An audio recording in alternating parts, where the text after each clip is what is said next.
Ivoiriennes, Ivoiriens, mes chers compatriotes, chers amis de la Côte d'Ivoire, je suis particulièrement heureux de m'adresser à vous à l'occasion de la célébration du 64e anniversaire de l'indépendance de notre beau pays.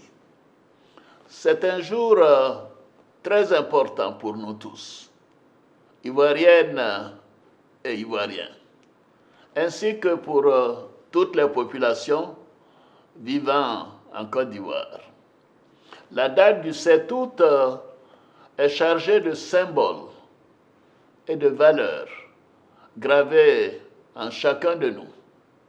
C'est l'occasion de revisiter notre histoire et l'ambition de nos dévanciers. En cela, le choix de la ville historique de Grand Bassam, première capitale de la Côte d'Ivoire pendant la période coloniale, pour abriter cette commémoration, est un symbole important. Grand Bassam nous rappelle l'héroïsme et la mémoire de Marie Corée, Anne-Marie Raji et de toutes ces vaillantes femmes, figures emblématiques de la lutte anticoloniale qui ont marché en décembre 1949 pour réclamer la liberté et la justice. Elles ont su dépasser leurs différences. Elles ont su s'unir et marcher main dans la main pour une Côte d'Ivoire libre et indépendante. Elles sont une inspiration pour chaque Ivoirienne et chaque Ivoirien.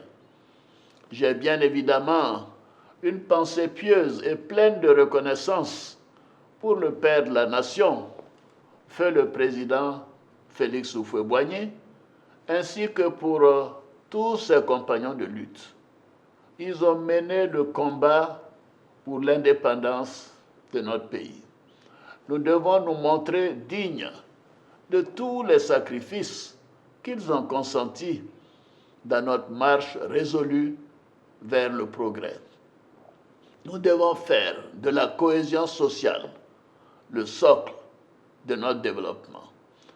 Les valeurs qu'ils nous ont léguées, la fraternité, l'union, la discipline, le travail, doivent être notre boussole et nous guider en toutes circonstances. Nous devons continuer de travailler pour la paix. Rien que la paix sociale, la paix des cœurs. Mes chers compatriotes, la commémoration de notre accession à la souveraineté est aussi l'occasion de jeter un regard rétrospectif sur les avancées que nous avons enregistrées. C'est également l'opportunité de mieux apprécier les défis actuels et les enjeux futurs. Lors de mon discours sur l'état de la nation, devant le Parlement réuni en congrès le 18 juin dernier, j'ai largement présenté les principaux acquis de notre gouvernance au cours de ces dernières années et les défis auxquels nous devons faire face. Sans revenir sur tous les progrès enregistrés sur le plan économique et social, je voudrais surtout rappeler que notre ambition demeure l'amélioration du quotidien et des conditions de vie de tous nos concitoyens. Les performances économiques que nous enregistrons doivent profiter à tous. Tel est le but de notre programme intitulé « La Côte d'Ivoire solidaire ». Ce choix justifie les investissements importants réalisés année après année dans les secteurs sociaux. Mes chers compatriotes, nous sommes sur la bonne voie. Nos politiques macroéconomiques, nos réformes sectorielles et nos instruments de lutte contre la pauvreté ont montré leur pertinence et leur efficacité. Je suis heureux des progrès enregistrés en matière de capital humain, deuxième pilier du Plan national de développement 2021-2025. Qu'il s'agisse d'indicateurs sociaux ou de développement, nous avons enregistré des progrès significatifs grâce aux nombreux projets et réformes mis en œuvre dans les secteurs de la santé, de l'éducation, de l'enseignement technique et de la formation professionnelle, ainsi que de la nutrition. Ainsi, au niveau de l'éducation, de l'enseignement supérieur, de l'enseignement technique et de la formation professionnelle, nous travaillons à mieux préparer nos enfants et notre jeunesse aux défis du monde moderne et à leur insertion socio-professionnelle. J'encourage le gouvernement à poursuivre et à accélérer ses efforts pour que le programme jeunesse produise encore plus d'impact et plus de résultats tangibles. Nous devons offrir davantage d'opportunités pour l'expression du talent et du génie créatif de nos jeunes. Au niveau de la santé, dans le cadre de la mise en œuvre du programme hospitalier qui vise à renforcer les infrastructures, les services et le personnel de santé, nous travaillons à offrir aux populations des centres de santé de référence dans toutes les régions.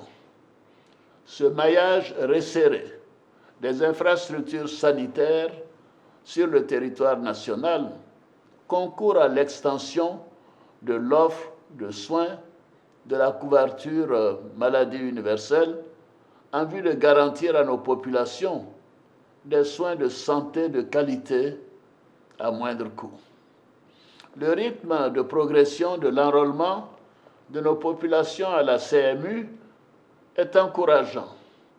Cependant, nous devons poursuivre nos efforts pour que cet instrument de solidarité nationale, puisse bénéficier à un plus grand nombre de personnes. Dans ce contexte, notre politique de décentralisation sera poursuivie et renforcée par une meilleure prise en charge des priorités locales. S'agissant de la lutte contre la vie chère, j'entends les préoccupations de nos compatriotes.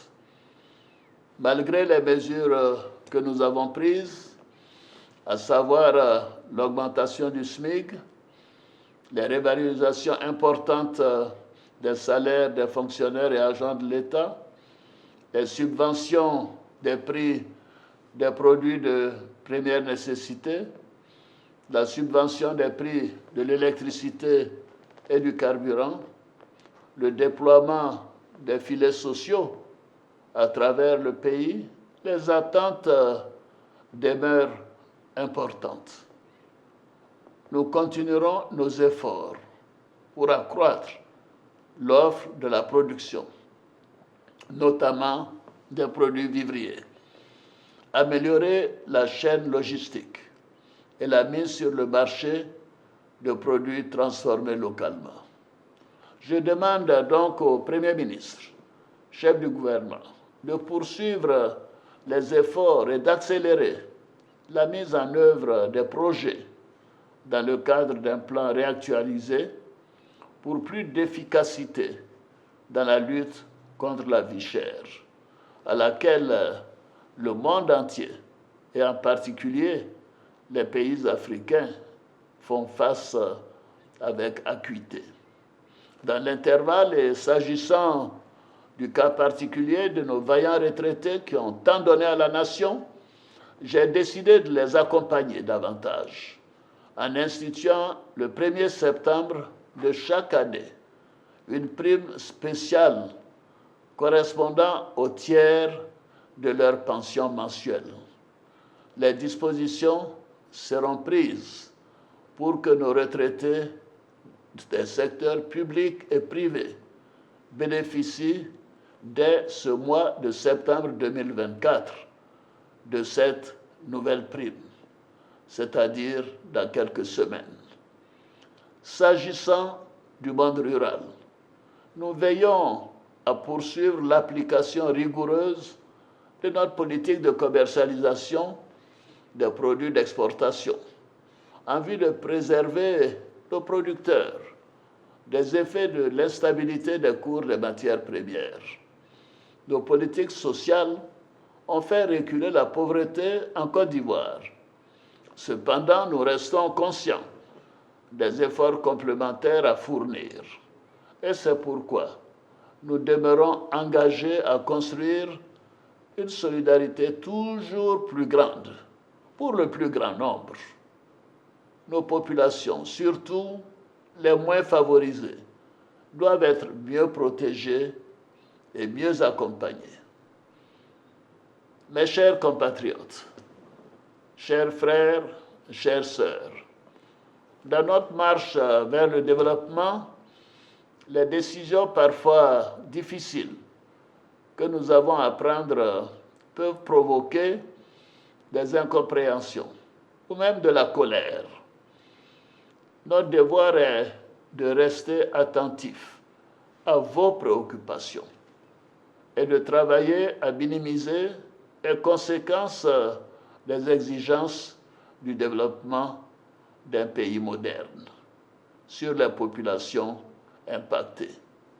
J'ai instruit le gouvernement à l'effet de prendre toutes les dispositions nécessaires pour accélérer et finaliser l'indemnisation des familles concernées par les libérations des emprises dans le cadre des travaux des voies d'accès au 4e pont, conformément à nos pratiques dans le cadre de la mise en œuvre des projets de développement. La solidarité de l'État doit se manifester dans le respect des lois et des droits de chaque citoyen. C'est l'occasion pour moi d'exprimer mes regrets pour les pertes en vie humaine enregistrées pendant les fortes pluies de ces derniers mois. Malgré toutes les mesures prises dans les zones à risque, je présente mes condoléances les plus émues aux familles des victimes. Je voudrais à nouveau les assurer de l'assistance et du soutien du gouvernement. Cette situation nous interpelle sur l'importance de l'accès au logement et de l'accession à la propriété immobilière pour tous, quel que soit le niveau de revenu. C'est pourquoi, tirant les enseignements des programmes antérieurs, la réforme du programme de logements sociaux a permis d'intégrer des modes plus flexibles d'accession à la propriété, ainsi que d'une implication plus forte de l'État, notamment dans la recherche de financements plus adaptés. De nouveaux mécanismes mis en place permettront d'atteindre prioritairement nos concitoyens les moins nantis, qui ne peuvent accéder à un logement décent sans l'aide de l'État. J'encourage mes compatriotes à se rapprocher de tous les guichets de ces différents programmes. Mes chers compatriotes, la commémoration de l'indépendance de notre pays est l'occasion de célébrer et de rendre hommage aux forces vives de la nation, nos vaillants producteurs et travailleurs, nos femmes courageuses, notre jeunesse active, notre dynamique secteur privé. Vous faites la richesse et la vitalité de notre beau pays, la Côte d'Ivoire. Bravo et merci à chacune et à chacun de vous. À nos forces de l'ordre, je veux redire la reconnaissance de la nation pour le professionnalisme et le sens du sacrifice dont vous faites preuve au quotidien pour garantir la sécurité à nos frontières et à l'intérieur de notre pays. Vous êtes le rempart qui protège notre oasis de paix et de développement.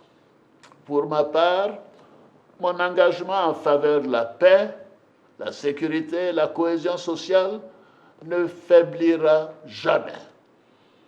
Dans la droite ligne de l'héritage du président Félix Houphouët-Boigny, la Côte d'Ivoire doit demeurer une terre de paix, d'hospitalité et de sécurité pour toutes ses filles et ses fils, ainsi que pour tous ses habitants. La commémoration de l'indépendance est également l'occasion du pardon. C'est pourquoi, au niveau de la justice, conformément à l'article 66 de la Constitution, j'ai signé un décret accordant la grâce présidentielle à environ 2400 détenus de droit commun, condamnés pour des infractions mineures. Mes chers compatriotes, la commémoration de l'indépendance de notre pays ravive aussi en chacun de nous les valeurs fondamentales de notre belle nation: l'union, la discipline et le travail. Elle nous invite au rassemblement autour de ces valeurs qui fondent notre idéal commun d'une société solidaire et prospère. J'invite donc toutes les populations de Grand Bassam, des villes et des villages environnants au grand défilé sur l'autoroute de l'Est.